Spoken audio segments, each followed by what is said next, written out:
wabarakatuh. Alhamdulillahilladzi allafa baina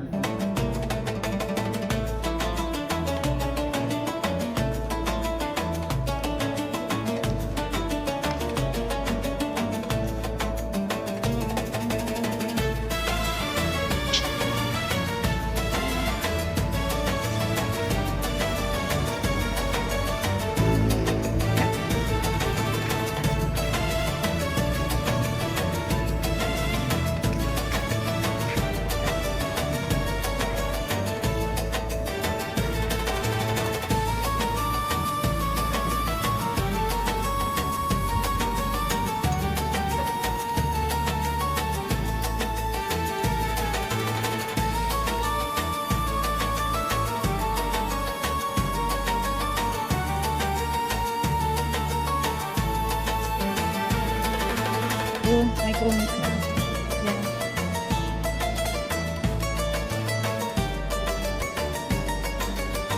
Madanis depan dong. Ya. Depan ya.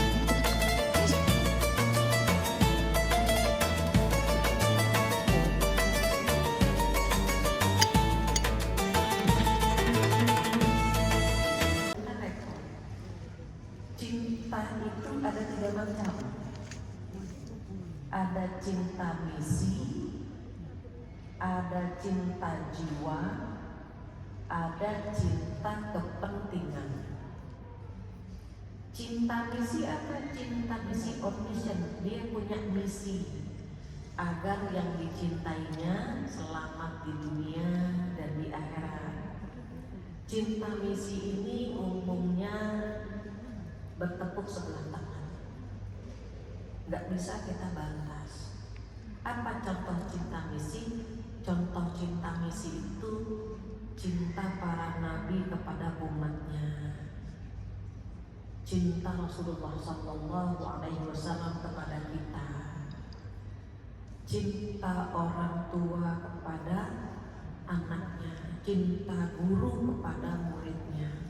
Kita pergi jauh kuliah ke sana kemari, guru kita di SD masa. Nanti cinta ilahi dengan cinta birahi perbedaannya nanti di sini. Ketika orang memandang, katakanlah ibu memandang siapa? Ini contoh saja ya, entah itu Ilham, Irfan, gitu ya, atau Iqbal, apapun namanya dia. Kita lihat, oh itu Irfan, mata kan? Mata dulu. Orang yang jatuh cinta mata dulu. Gak mungkin merem terus jatuh cinta. Itu gak mungkin.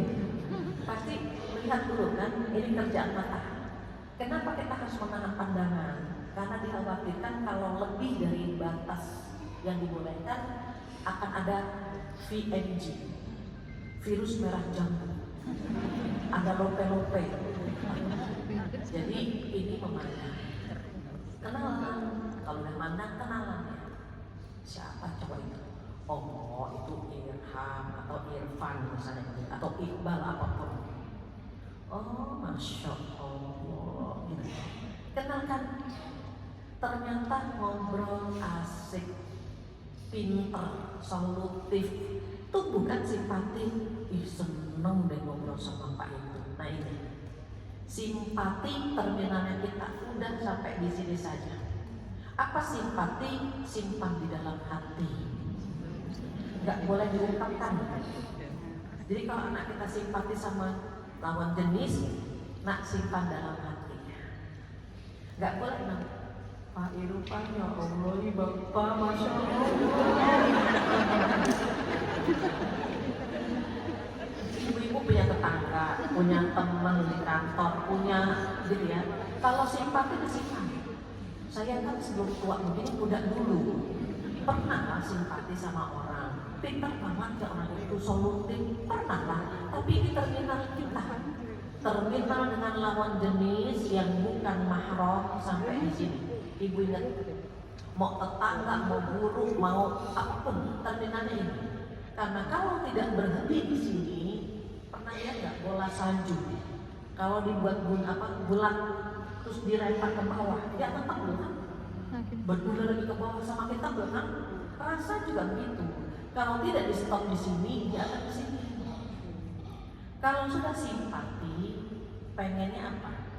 Curhat. Jadi curahan hati. Makanya berhenti di simpati, dia nggak membesar kepada curhat. Kalau mau curhat kepada yang satu jenis saja. Even dia ustaz, even dia guru, even dia senior kita, dia manusia. Manusia kan punya rasa cinta. Contoh, katanya kalau nggak pakai contoh, ngambang ya. Ada seorang ibu, senang banget ada ngobrol, asik, tatap-tatapan, gitu. Sampai dia hafal, ibu mohon izin, saya kalau bertampang daripada selingkuhan dia. Nyaris begitu. Bapak-bapak yang selingkuh, istrinya lebih cantik daripada selingkuhannya.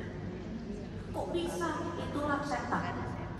Setan itu jika sudah masuk ke dalam tubuh kita, perempuan ibu ketika keluar rumah, setan langsung menghiasi kita dari ujung rambut, dari ujung kepala sampai ujung kaki. Makanya kalau keluar baca zikir, Fatihah dan kursi, biar mata kita tidak menikmati lawan jenis yang bukan mahram kita. Nah kalau sudah asik curhat, maka akan terasa lebih enak kalau terus-menerus bersama dia. Kalau suami dilanjutkan, ini kalau bukan suami ya Bu, yang bukan mahram, berhenti sampai di simpati. Kalau suami lanjutkan Ibu, ini curhat, ngobrol terus, banyakin ngobrol sama suami. Pahala yang paling banyak itu ngobrol sama suami. Makanya setan gak suka kalau kita ngobrol lama-lama. Baru 5 menit berantem. Beda apa? Gak nyambung. Kita punya apa, dia ngomongnya apa? Gak nyambung. Itu bisa terjadi. Aku 5 menit, 10 menit berantem. Itu kenapa? Karena ini pahalanya besar. Gitu ya. Lanjutkan. Kalau dengan suami lanjutkan ke curhat. Karena sering curhat, maka tumbuh yang kelima. Apa? Rindu. Pak Irfan gak datang ya, gak ngantor ya, ya Allah, kangen banget. Itu kalau yang bukan perselingkuhan tuh begini Bu prosesnya. Gak langsung, mbak selingkuh yuk.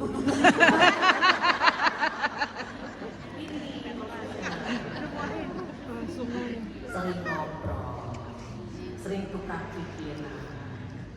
Itu udah saya survei. Qadarullah dari tahun 2000 mungkin saya ngajar di perkantoran. Jadi udah pembaca ya, orang yang lagi jatuh cinta itu matanya berbinar-binar. Ngomong pun lucu-lucu mau senyum-senyum gitu. Beda sama orang yang punya masalah, udah stres. Kalau rindu sama suami kan pahala. Kalau rindu dengan orang lain kan berdosa. Maka kalau ibu-ibu solehah tahu pahala berumah tangga banyak banget nih proses begini nih, kita tidak akan pernah menyanyiakan. Kita tatap suami kita, matanya ini ganteng banget. Itu yang dibuat kita jatuh cinta berkali-kali dengan orang yang sama. Jatuh cinta lagi, besok pagi jatuh cinta lagi sama dia. Baik banget, Masya Allah, Masya Allah. Itu kita memandang suami seperti itu, bukan memandang dengan kebencian. Dia lagi. Susah kalau memandangnya udah benci. Tapi kalau memandangnya, alhamdulillah, Masya Allah, dia pengertian, dia menafkahi saya, dia sayang. Kenali lebih dalam dia, kenali sampai kita simpati sama pasangan kita, sama suami kita. Terus kita sampai curhat ke suami kita, ngobrol, kangen. Ini lanjutkan. Terus puncaknya di mana? Puncaknya di cinta. Itu bukan cinta. Nah, bedanya di ujung. Kalau dengan dan bahkan terucap saya tidak ingin menikah. alasannya Ya dia begitu banyak melihat bahwa pernikahan itu banyak yang nggak enak nih.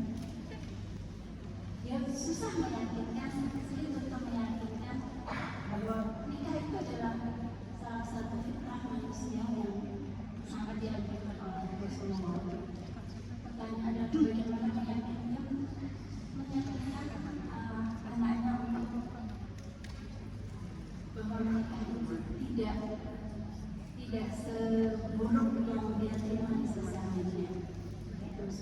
Terima kasih. Assalamualaikum. Kalau tidak kan, saya khawatir kalau nanti jawabannya nggak pernah, anak kita takut dengan sebuah pernikahan.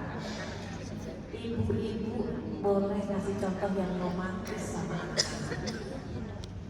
Diberi contoh yang romantis, kemudian harmonis, gitu ya. Sakinah, anak-anak melihat ini nikah itu enak banget ya. Sampai mereka akan bilang gini, nanti aku akan seperti ibu kalau nikah punya suami yang pengen seperti ayah. Cinta pertama anak perempuan adalah ayahnya. Cinta pertama anak laki-laki adalah ibunya. Jadi sebelum dia merasakan cinta dari orang lain, dia merasakan cinta dari orang tuanya. Maka mengapa saya sampaikan di awal, sering ngobrol sama pasangan dan anak-anak melihatnya, oh ayah ibuku Masya Allah rumah tangganya harmonis, kok enak gitu. Tetapi kalau dia lihat orang tuanya sering cekcok, sering berantem, yang dia lihat, oh nikah tidak seindah yang dia bayangkan. Maka yang pertama adalah keteladanan dari kedua orang tuanya. Kemudian yang kedua, sampaikan bahwa nikah itu ibadah yang tidak bisa didapatkan dari tempat yang lain. Karena menikah itu sudah memasukkan sebelah kakinya ke surga, yang sebelahnya lagi dicari dengan ibadah yang lain. Kenapa? Karena sakinah itu hanya dia dapatkan ketika dia bertemu dengan sosok yang pas, yang tepat. Jadi kalau ingin mendapatkan pasangan yang baik, kita sedang berusaha menjadi sosok atau pribadi yang baik. Kalau kita mau dapat pasangan yang baik, tetapi kita berada di tempat yang tidak baik, Allah tidak pertemukan, begitu. Jadi ada keteladanan, ada usaha juga dari anak-anak kita. Nah, kalau ingin bertemu dengan orang baik, maka kita jadi pribadi yang baik terlebih dahulu. Orang baik untuk orang baik dan orang tidak baik untuk orang yang tidak baik, agar kita memotivasi anak-anak kita menjadi anak-anak yang baik.